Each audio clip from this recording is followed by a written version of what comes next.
अस्सलामुअलैकुम की हाल है सारे भाइयों का। अज की जी प्रोडक्ट है यह जॉर्डन तो इंपोर्ट है। ठीक है जी, जॉर्डन तो आई है तो मुतबादल के शायद DAP का मुतबादल है। तो यानी DAP की जी 2 बोरियां रिजल्ट दे दी। ठीक है, तो यह एक कैन 2 बोरी DAP का रिजल्ट दे दी। वो ऐसी खास बात की है कि ये फास्फोरस है जोड़ा 75% फास्फोरस है। ठीक है जी, न्यूट्री गोल्ड ब्रांड नेम है, जॉर्डन तो इंपोर्ट है तो 75% फास्फोरस है। यदि तुसी डोज जी है वो 5 किलो तो 10 किलो तक फी एकड़ इस्तेमाल कर सकते हो। फसल के लिहाज नाल वेरी कर सकती है, बदल तब्दील हो सकती है खुराक।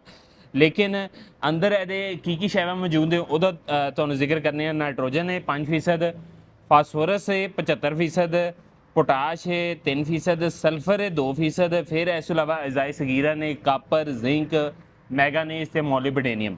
ठीक है, यानी NPK का भी प्रोडक्ट हो गया 5, 75, 3 प्लस ट्रेस एलीमेंट। ठीक है, तो जॉर्डन तो इंपोर्ट का प्रोडक्ट है दोस्तों, बहुत ज़बरदस्त प्रोडक्ट है। तो जिस तरह तुहानू मालूम है सार इंपोर्टेड प्रोडक्ट चाहे तुर्की का होए, चाहे चाइना का होए, चाहे अमेरिका का होए, तो साढ़े प्लेटफॉर्म पर सारे इंपोर्टेड प्रोडक्ट ही होंगे ने। तो यह प्रोडक्ट भी तुहानू साढ़े प्लेटफॉर्म तो मिल सकता है। तो आइए साड़ी वैबसाइट से जाओ bunty.shop, तो उतों जो रेट मालूम करके इदों परचेज करो।